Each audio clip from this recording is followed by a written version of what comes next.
So how do you follow that? People are crying. People are crying. For a long time, my wife's been saying you don't show emotion, and to follow something when there's lots of emotion, it's going to be very difficult. So anyway, thank you. So firstly, obviously I'm the best man. For those who don't know me, I'm Dan.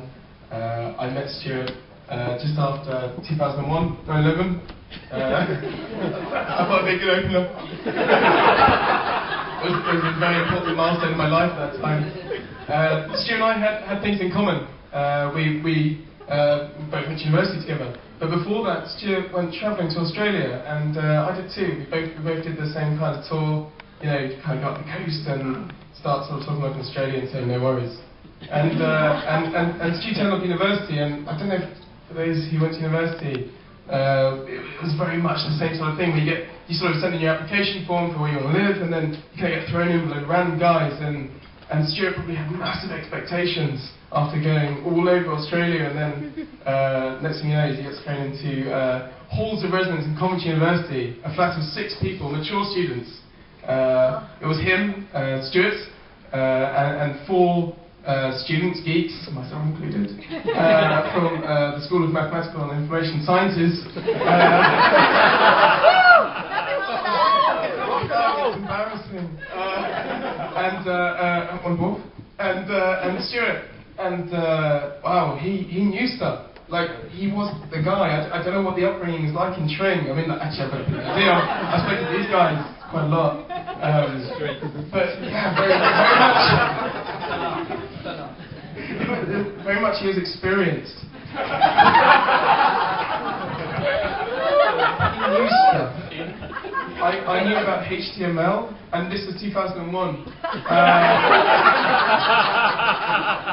could make a web page. I loved computer games, and Stuart, he knew stuff. He taught me lessons. I'll tell you about some of those lessons.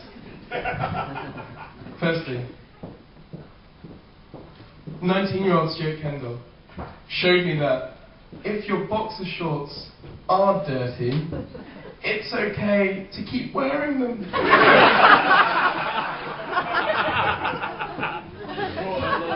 Just turn them inside out, and that's at least 24 more hours. At least. And then front. Yeah. You get another 24. Very much. And also ironing shirts. We would just turn the showers on, because we couldn't iron. Actually, we're just still learning. But you can iron shirts. And actually, if you just turn the showers on, it's really hot, and hung up your shirt in the shower keeper in halls, actually it would iron it out. The other thing actually was beer wall. I don't know if you guys have ever experienced beer wall, but effectively, if you spend the entire night drinking beer in your flat in Coventry and finish your can of Carling, you could put it in the bin. Or, Stuart told me, just throw it at the wall. And this is what I loved about this guy. Where on earth would I have known such things until I met Stuart? I swear, after a week, we actually lived with Emma at the time, my wife now, and it got so big, and Emma started to get a bit concerned about rats. It was just coming out into the room. So that's one thing. Also, if you're staying up all night drinking, you could, of course, play Xbox all night, and Stu told me it's okay. It's okay to do that on a Monday, Tuesday, Wednesday, Friday. All night. And we would do that, and we would play Halo. It was a big thing. And I'll come back to Halo. It's an important part of my life after 9/11.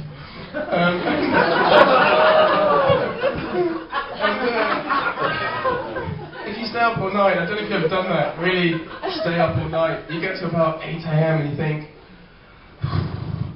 it's Monday, I could go to my lecture, or I could just not. And I think the other thing Stu told me was it's okay to fail your first year.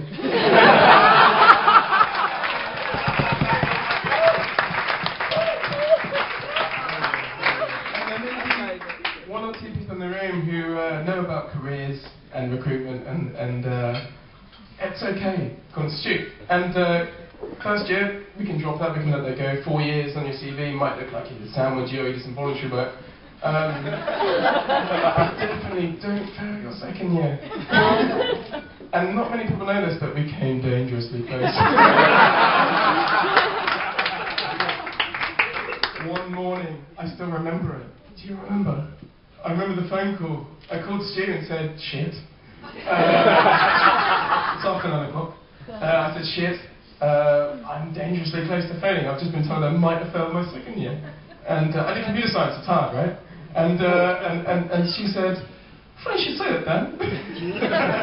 I didn't go to enough of my seminars, according to one of my lecturers, and I might also be in trouble.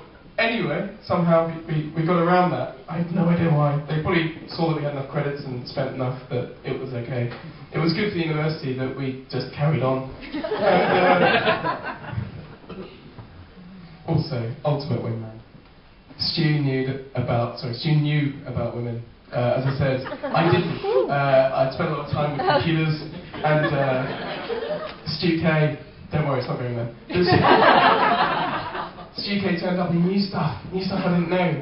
He was like a wizard with spells. I'm still trying to decipher some of the things he told me. It's difficult even now to say it in public, but I still, to this day, I have no idea what the bowling ball is.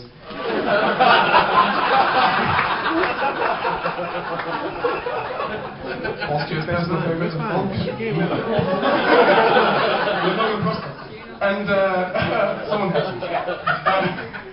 You're lucky. And the other thing, Stu is the ultimate wingman. One night we were set upon by, and I remember this, I'm not a fighter, as I said, I'm a geek, and we were set upon by drunken rogues in Coventry, outside Express Diner. Imagine the scene, 2 a.m, me and Stu walking along with our suits. These guys, oh dear, they were bad news. And one of them really wanted to hit me, and I don't like violence, and anyone knows me will know that. But Stu, ultimate wingman, he blocked the punch with his face.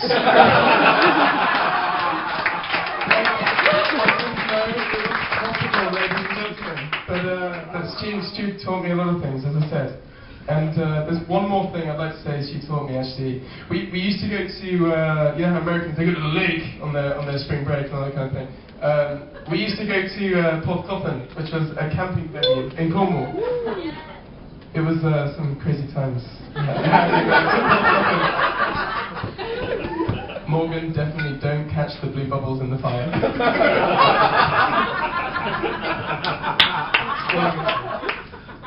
But yeah, if destiny calls, and this is a lesson I learned from Stu. If destiny calls, and you have a whole room of people and screaming your name, and the guy who's like playing on the band or the guitar says, he starts playing the riff for Ice Ice Baby, you know? Dung dung dung dung dung dung. You know? Dung dung dung dung dung. If destiny calls your name, you stand up and you rap Ice Ice Baby in front of a whole room of strangers, and he put it off, and he did. I'm assured.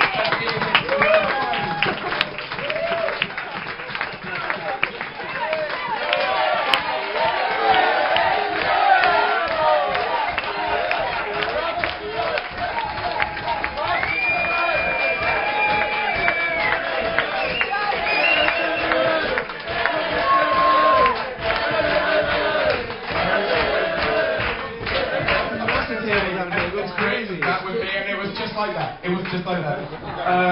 There's no riff, and but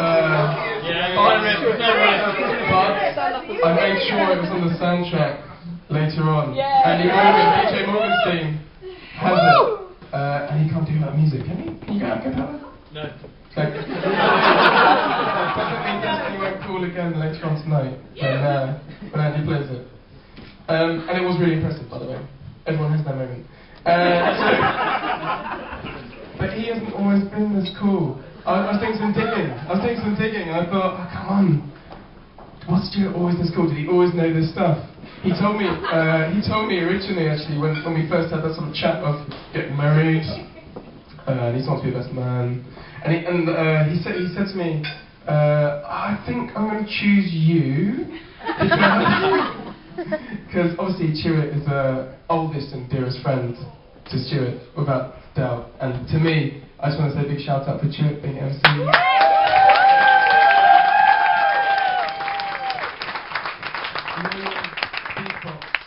Is better than this guy. It's a string thing. Oh, it's kind of yeah. I tried it this morning and it didn't work, so it didn't do anything. So yeah, and he said to me, I felt like I went to university as one person, obviously the guy I told you about with his experience and everything, and came out of university as someone else, and here's that guy, obviously, a bit further down the line. So anyway, stumbling. I was on 2.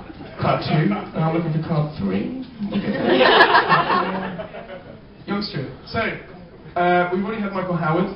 There's another special guest we're missing. I did some digging, and Stu was actually the best man at my wedding, and he did a great job. Almost I do, after several days hiking in Ethel, he found my way into hospital in Fort William. Hypothermia. So I thought I've got to return the favour, so we give him a thorough stagging, and I'll come on to the stag because it was amazing, and Stuart very much gave a great best man speech at my wedding, and I thought I could return the favour, and one thing he did was he sort of asked my siblings and said, hey, is there anything I can you know, like read out or talk about, some more stories, some material? Because no one knows Stu of yesteryear in the public domain. And yeah, thanks Nick. So I'd like to excuse not Michael Howard, but Teddy!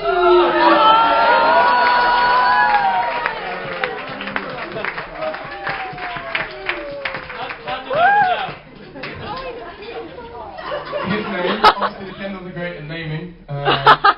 His name is Teddy. Oi, what's that name? Yeah, oh, sorry. Yes, thank you. There's a link there, I'm sure. And Teddy, and a few of us have been laughing about this all afternoon, has seen better days. Apparently, Stuart used to hold and suck. Oh no! That's my child.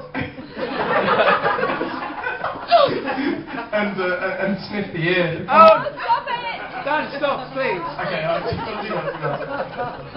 I will this back. So he's a special friend. And at my best man speech, Stuart, sorry, his best man speech in my way. Stuart read out a poem that I wrote when I was 6 called "The Wind." I was going through a very deep phase.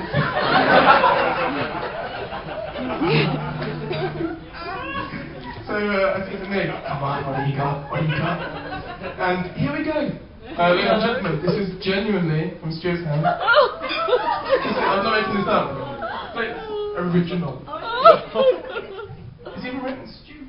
And actually, do you know what? I've only just realised, because Nick gave me the transcript, there's loads of spelling mistakes. We corrected them, that's just harsh. It was like 5. Yeah, sure, okay. Gruesome spell. I believe this is about his brother Nick. So is G. I will put in a few spiders' legs, half a slug, 400 smelly eggs, bat size, goblin's toes, 12 frogs' legs. Then I will give it all to my brother.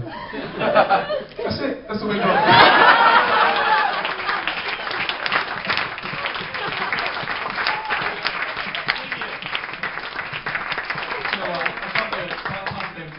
He needs it back. He needs some comfort. No, you've given him away. Fresh from drinks. Come straight from drinks. So yeah, that's the special guest, and that's the Stu of yesteryear. So it wasn't always secure. I said to Nick, give me some stories, tell me some stuff. And every single story, he hit me on Facebook with a load of stories. I think I've been working that day, and he hit me with loads of stories. And every single one was about bowel movements, and I thought, sounds about right. That's the guy I know. So the other thing was obviously the stag. It's been mentioned already. I just want to say that was an amazing experience. It was an incredible turnout. Nothing is we talk about KPIs a lot in business, and nothing really says it more than a load of people turning up and going, yes, I'm here to spend your stack with you. And a lot of people did turn up. And before that, I warned Cherie. I said, Cherie, hey, we're going to Prague, the city of sin. We have an ironic sin thing going on where we like to go to the worst places possible, because presumably you live on the Thames, and you wanna check out somewhere that's more than regular. And I warned Cherie, and I said, hey, we're going to Prague. It's like it's like the worst place that we could think of. It's like a city of bad reputation. It's got streets dripping with the vomit of drunken Englishmen. It's got unsatisfactory breakfast options.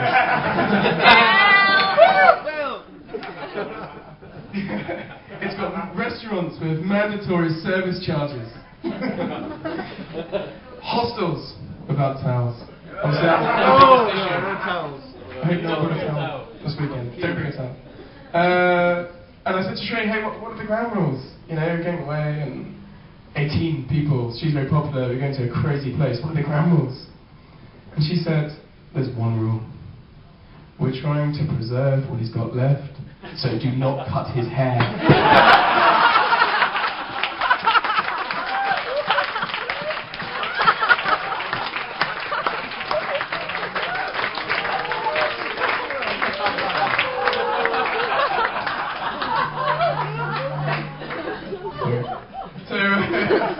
And do you know what? That is actually what I love about Cherie. She has the most amazing sense of humour and a brilliant sense of adventure and fun. And we had a great time away. I heard the hen was crazy. She told me he was seeing a girl from the office, and I thought, okay. And then he said, she's more senior, she's more successful. And I was like, okay. And he said, and she's got her own pole. Okay. And I met her and I was like, she's so open, warm, and honest and friendly. All the virtues that have been mentioned today, and they are really a good collection of virtues. And it was said earlier in the poem, the reading, that they are the perfect match, and really, I think they are. And that they really drive each other on, they sort of encourage each other, and I think that's how it should be. And that's what we will see for the rest of their lives together. So I just really want to stand here and say I'm honoured to be called your best man, I'm honoured to be a part of your day. One of the 81 people in this lovely venue. And I just want to say, the countries and seas are between us now. You will always be my and our dear friends. So please